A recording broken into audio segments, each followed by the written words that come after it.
الذين استجابوا لله والرسول من بعد ما أصابهم القرح للذين أحسنوا منهم واتقوا أجر عظيم۔ جن لوگوں نے زخم کھانے کے بعد بھی اللہ اور رسول کی پکار پر لبیک کہا، ان میں جو اشخاص نیکوکار اور پرہیزگار ہیں ان کے لیے بڑا اجر ہے۔ اللہ اور رسول کی پکار پر لبیک کہا۔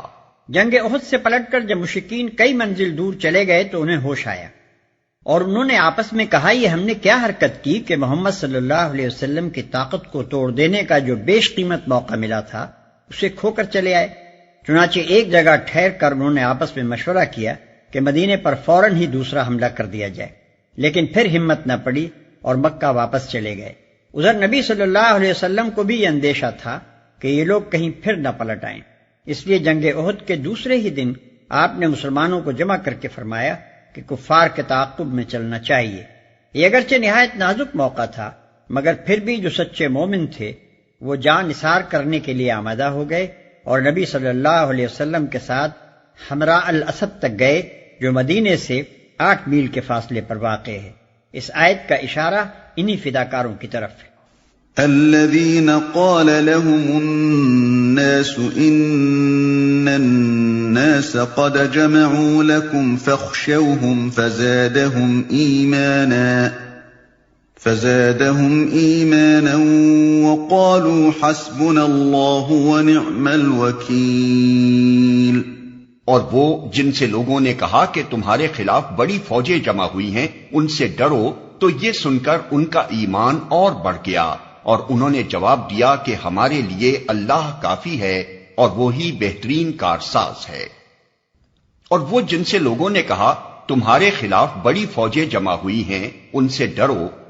یہ چند آیات جنگ احد کے 1 سال بعد نازل ہوئی تھیں، مگر چونکہ ان کا تعلق احد ہی کے سلسلہ واقعات سے تھا اس لیے ان کو بھی اس خطبے میں شامل کر دیا گیا۔ فانقلبوا بنعمة من الله وفضل لم يمسسهم سوء واتبعوا رضوان الله والله ذو فضل عظيم۔ آخر کار وہ اللہ تعالی کی نعمت اور فضل کے ساتھ پلٹ آئے، ان کو کسی قسم کا ضرر بھی نہ پہنچا، اور اللہ کی رضا پر چلنے کا شرف بھی انہیں حاصل ہو گیا۔ اللہ بڑا فضل فرمانے والا ہے۔ انما ذلكم الشيطان يخوف اولیاءه فلا تخافوهم وخافون ان كنتم مؤمنين۔ اب تمہیں معلوم ہو گیا کہ وہ دراصل شیطان تھا جو اپنے دوستوں سے خواہ ڈرا رہا تھا، لہذا آئندہ تم انسانوں سے نہ ڈرنا، مجھ سے ڈرنا اگر تم حقیقت میں صاحب ایمان ہو۔ احد سے پلٹتے ہوئے ابو سفیان مسلمانوں کو چیلنج دے گیا تھا کہ آئندہ سال بدر میں ہمارا تمہارا پھر مقابلہ ہوگا، مگر جب وعدے کا وقت قریب آیا تو اس کی ہمت نے جواب دے دیا، کیونکہ اس سال مکے میں قحط تھا، لہذا اس نے پہلو بچانے کے لیے تدبیر کی کہ خفیہ طور پر ایک شخص کو بھیجا جس نے مدینہ پہنچ کر مسلمانوں میں یہ خبریں مشہور کرنی شروع کی کہ اب کے سال قریش نے بڑی زبردست تیاری کی ہے اور ایسا بھاری لشکر جمع کر رہے ہیں جس کا مقابلہ تمام عرب میں کوئی نہ کر سکے گا۔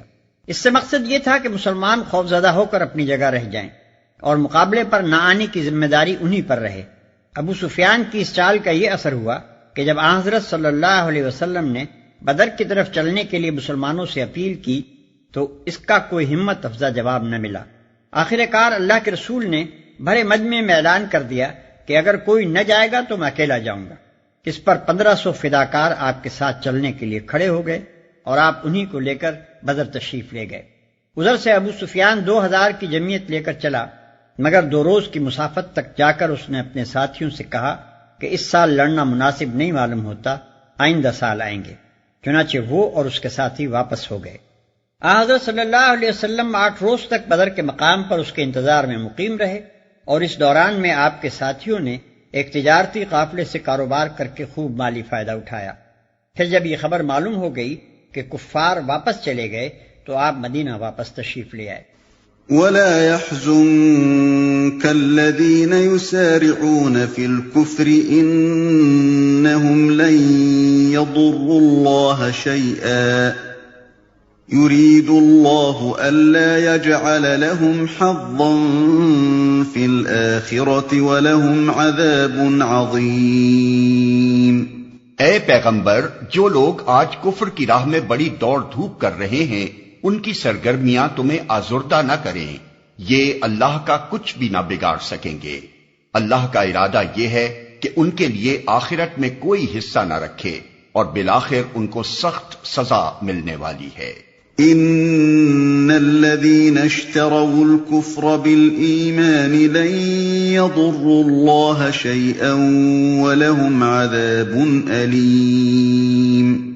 جو لوگ ایمان کو چھوڑ کر کفر کے خریدار بنے ہیں وہ یقیناً اللہ کا کوئی نقصان نہیں کر رہے ہیں، ان کے لیے دردناک عذاب تیار ہے۔ ولا يحسبن الذين كفروا أنما نملي لهم خير لأنفسهم إنما نملي لهم ليزدادوا إثما ولهم عذاب مهين۔ یہ ڈھیل جو ہم انہیں دیے جاتے ہیں اس کو یہ کافر اپنے حق میں بہتری نہ سمجھیں، ہم تو انہیں اس لیے ڈھیل دے رہے ہیں کہ یہ خوب بار گناہ سمیٹ لیں، پھر ان کے لیے سخت ذلیل کرنے والی سزا ہے۔ ما كان الله ليذر المؤمنين على ما أنتم عليه حتى يميز الخبيث من الطيب وما كان الله ليطلعكم على الغيب ولكن الله يجتبي من رسله من يشاء فآمنوا بالله ورسله وَإِن تُؤْمِنُوا وَتَتَّقُوا فَلَكُمْ أَجْرٌ عَظِيمٌ۔ اللہ مومنوں کو اس حالت میں ہرگز نہ رہنے دے گا جس میں تم اس وقت پائے جاتے ہو، وہ پاک لوگوں کو ناپاک لوگوں سے الگ کر کے رہے گا، مگر اللہ کا یہ طریقہ نہیں ہے کہ تم کو غیب پر مطلع کرتے۔ غیب کی باتیں بتانے کے لیے تو وہ اپنے رسولوں میں سے جس کو چاہتا ہے منتخب کر لیتا ہے، لہذا امور غیب کے بارے میں اللہ اور اس کے رسول پر ایمان رکھو۔ اگر تم ایمان اور خدا ترسی کی روش پر چلو گے تو تم کو بڑا اجر ملے گا۔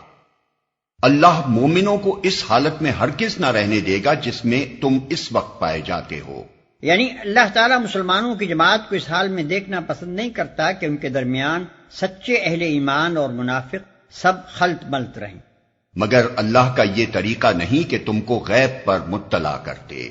یعنی مومن و منافق کی تمیز نمایاں کرنے کے لیے اللہ یہ طریقہ اختیار نہیں کیا کرتا کہ غیب سے مسلمانوں کو دلوں کا حال بتا دے کہ فلاں مومن ہے اور فلاں منافق، بلکہ اس کے حکم سے ایسے امتحان کے مواقع پیش آئیں گے جن میں تجربے سے مومن اور منافق کا حال کھل جائے گا۔ وَلَا يَحْسَبَنَّ الَّذِينَ يَبْخَلُونَ بِمَا آتَاهُمُ اللَّهُ مِنْ فَضْلِهِ هُوَ خَيْرًا لَهُمْ بَلْ هُوَ شَرٌّ لَهُمْ سَيُطَوَّقُونَ مَا بَخِلُوا بِهِ يَوْمَ الْقِيَامَةِ وَلِلَّهِ مِيرَاثُ السَّمَاوَاتِ وَالْأَرْضِ وَاللَّهُ بِمَا تَعْمَلُونَ خَبِيرٌ۔ جن لوگوں کو اللہ نے اپنے فضل سے نوازا ہے اور پھر وہ بخل سے کام لیتے ہیں، وہ اس خیال میں نہ رہیں کہ یہ بخیلی ان کے لیے اچھی ہے، نہیں، یہ ان کے حق میں نہایت بری ہے۔ جو کچھ وہ اپنی کنجوسی سے جمع کر رہے ہیں وہی قیامت کے روز ان کے گلے کا طوق بن جائے گا۔ زمین اور آسمانوں کی میراث اللہ ہی کے لیے ہے، اور تم جو کچھ کرتے ہو اللہ اس سے باخبر ہے۔ زمین اور آسمانوں کی میراث اللہ ہی کے لیے ہے، یعنی زمین و آسمان کی جو چیز بھی کوئی مخلوق استعمال کر رہی ہے وہ دراصل اللہ کی ملک ہے، اور اس پر مخلوق کا قبضہ و تصرف عارضی ہے۔ ہر ایک کو اپنے مقبوضات سے بہرحال بے دخل ہونا ہے، اور آخر کار سب کچھ اللہ ہی کے پاس رہ جانے والا ہے، لہذا عقل مند ہے وہ جو اس عارضی قبضے کے دوران میں اللہ کے مال کو اللہ کی راہ میں دل کھول کر صرف کرتا ہے، اور سخت بے وقوف ہے وہ جو اسے بچا بچا کر رکھنے کی کوشش کرتا ہے۔